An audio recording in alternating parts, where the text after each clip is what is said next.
Buenas noches, estimado Magíster John Rosado y compañeros. Mi nombre es Verónica Alba. A continuación voy a hacer el desarrollo de la tarea número 3 de la materia de evaluación de intangibles. Activos intangibles. La norma determina que los activos intangibles no tienen carácter monetario.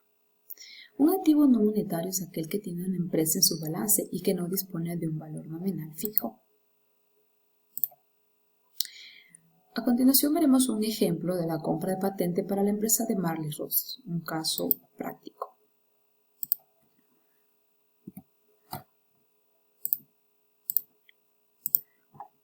Ejemplo práctico. De Marley Roses compra una patente por $200,000 para un producto que genere flujos durante 10 años.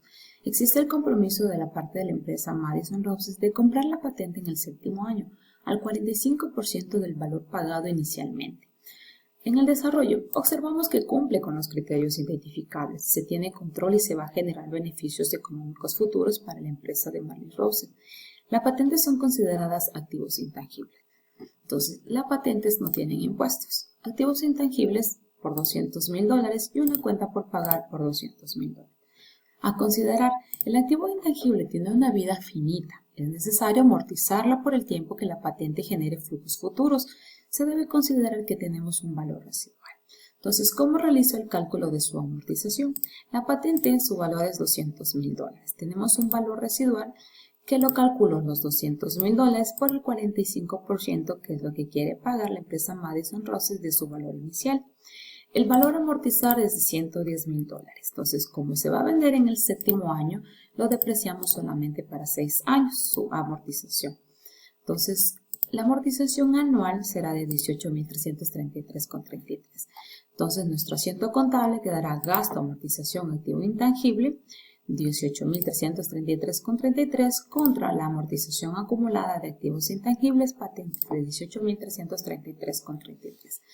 Para recordar, se supone que el valor residual de un activo intangible es nulo, a menos que a. Haya un compromiso por parte de un tercero de comprar el activo al final de su vida útil o exista un mercado de activo para el activo. Entonces, en este caso tenemos un valor residual, sí, porque va a existir la compra de la empresa Madison Roses.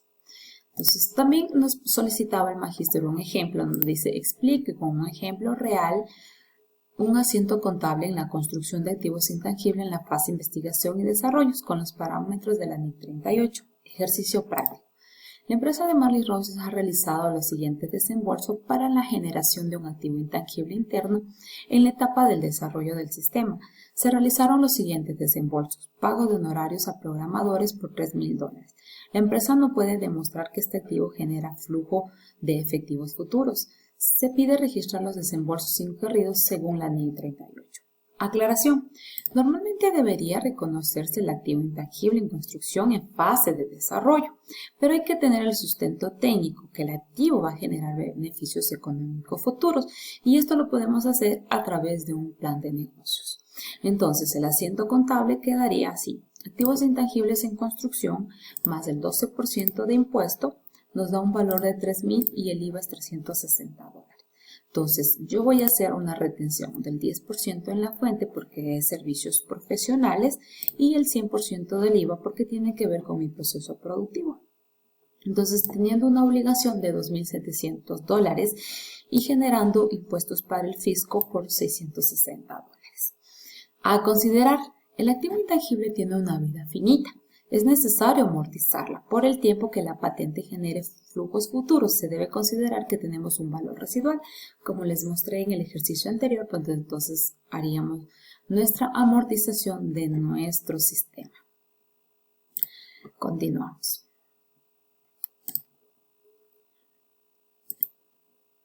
Nos dice también que los activos intangibles, cuáles son sus notas a considerar en los estados financieros. La información que deben revelar la entidad es para cada clase de activos intangibles, distinguiendo entre los activos que se hayan generado internamente y los demás. tenemos como A. Si las vidas útiles son indefinidas o finitas, y en este caso las vidas útiles o los porcentajes de amortización utilizados, los métodos de son utilizados para los activos intangibles con vidas útiles finitas, el importe del libro bruto y la amortización acumulada y las partidas o partidas del estado de resultado integral en la que está incluida la amortización de los activos intangibles y por último una conciliación entre los valores de los libros al principio y al final del periodo. Explique cómo se reconoce la vida útil de un activo intangible y cuáles son sus implicaciones contables.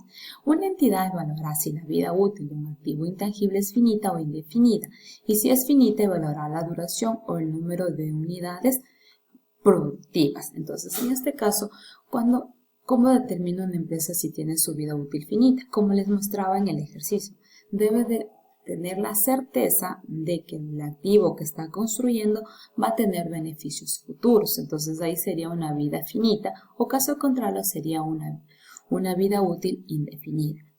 En la contabilización del activo intangible se basa en su vida útil. Un activo intangible con una vida útil finita se amortiza, mientras que el activo intangible con una vida útil indefinida no se amortiza. Entonces, en ese caso incide lo que yo les mostraba en el ejercicio anterior. Dice, para nosotros poder determinar la vida útil de un activo intangible es preciso considerar muchos factores en los que se figura. No simplemente digo, bueno, ya no es vida útil finita o indefinida. Hay muchos aspectos que debemos considerar y aquí está uno de ellos. Uno de ellos es la utilización esperada del activo por parte de la entidad, así como si el elemento podría ser gestionado de la forma eficiente, y por otro tipo directivo distintos, los ciclos típicos de vida del producto, así como la información pública disponible sobre estimaciones de la vida útil, la incidencia de la obsolencia técnica, tecnológica, comercial o de otro tipo, la estabilidad de la industria en la que opera el activo, las actuaciones esperadas de los competidores, el nivel de los desembolsos por mantenimientos necesarios para conseguir los beneficios económicos esperados del activo y por último tenemos el periodo en el que el control del activo se estuviera limitado, así como los límites, ya sean legales o de otro tipo, sobre el uso del elemento, tales como las fechas de caducidad de los arrendamientos relacionados con él. Dice, también nos preguntaba sobre los siguientes ejemplos de diferencias temporarias deducibles que dan lugar de un activo intangible, la amortización, a generar impuestos diferidos. En este caso, los costos de investigación se tratan como un gasto del periodo en que se producen al determinar la ganancia contable, pero su deducción a efectos fiscales puede no estar permitida hasta un periodo posterior a efectos del cálculo de la ganancia de la pérdida fiscal. La diferencia entre la base del fiscal y el gasto de la investigación que se genera al igual el importe que la administración tributaria permitirá deducir en futuros periodos, ¿sí? Entonces digamos que tenemos 60,000 registrados y su importe en libros que será igual a cero, queda en cero. Entonces esto constituirá una diferencia temporaria deducible que dará lugar a un activo por impuesto diferido de $14,400. También nos preguntaba por el modelo de revalorización, qué aspectos consideramos más relevantes. Con esto se aplica el reconocimiento inicial de un activo intangible se contabiliza por su valor revaluado. Entonces, un valor razonable en el momento de la revaluación menos la amortización acumulada y el importe acumulado de las pérdidas por deterioro del valor que haya sufrido para fijar el importe de las revaluaciones según esta norma.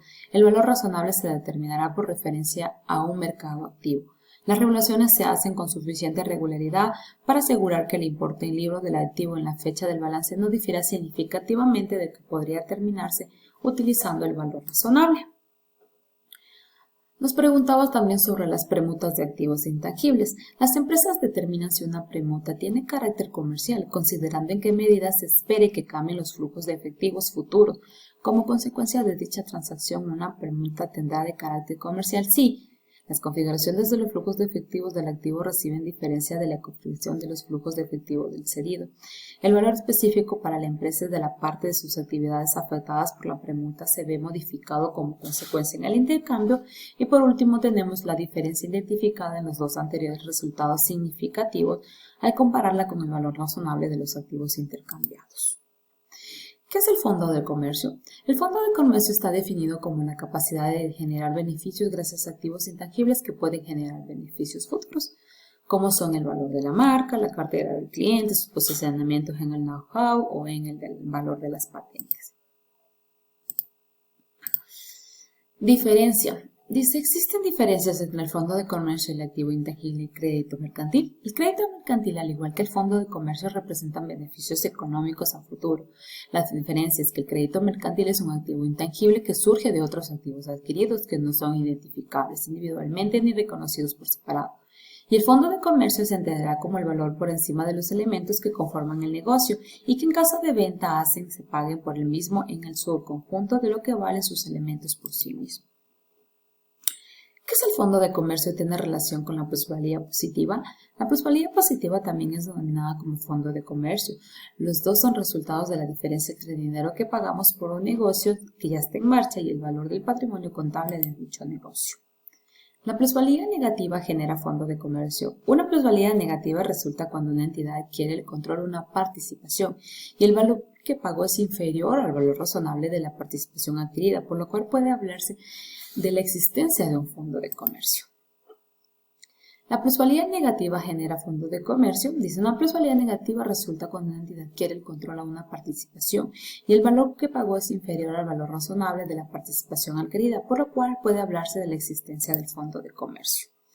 ¿En qué consiste el deterioro del fondo de comercio? El deterioro del fondo de comercio se da cuando es una adquisición del valor contable supera el importe recuperable. Debemos tomar en cuenta que al reducirse el valor del contable, el fondo del comercio, dicha unidad, es el deterioro que no será reversible.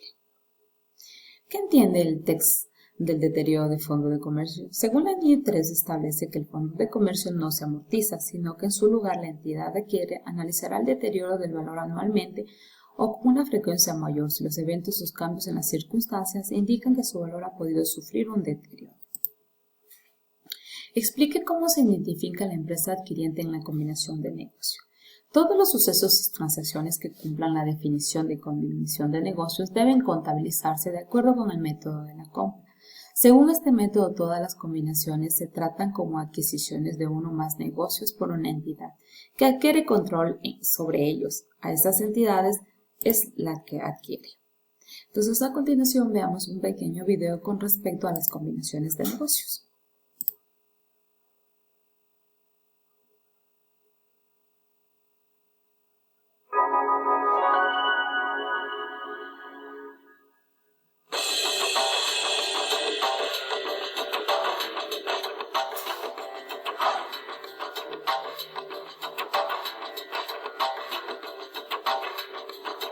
Eso ocurre cuando una entidad obtiene el control de uno o más negocios. Y acá está, digamos, la toma de control de estos negocios puede ocurrir ya sea mediante la compra de acciones o la compra de activos. Pero hay que recordar siempre que detrás de una empresa hay un conjunto de activos que se utilizan para generar beneficios para los accionistas o para los inversores.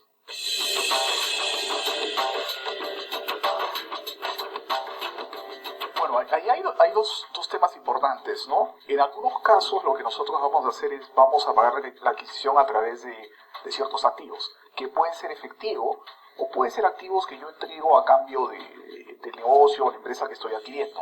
En otros casos lo que puedo hacer más bien es asumir algunos pasivos. Ahora, si estos activos que yo entrego o los pasivos que asumo están a su valor razonable, no hay ningún problema. Pero si no lo estuviera, tenemos que calcular cuál es el valor razonable de estos activos a la fecha de adquisición o de estos pasivos a la fecha de adquisición, y pueden haber algunas diferencias en cuyo caso pues habrá que considerarlas en la contabilidad.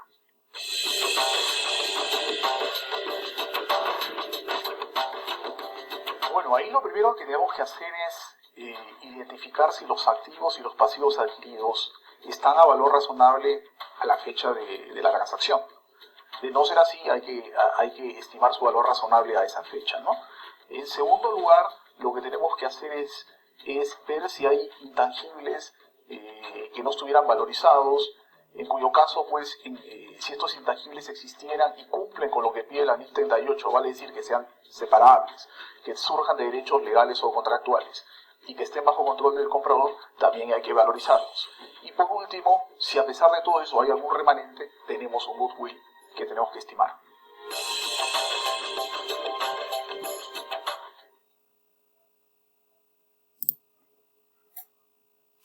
Bueno, Magíster, esta ha sido la resolución de la tarea número 3. Espero hacer un poquito muy explícita, el tiempo es muy corto y tratar de explicar dentro de sus expectativas y darme a entender.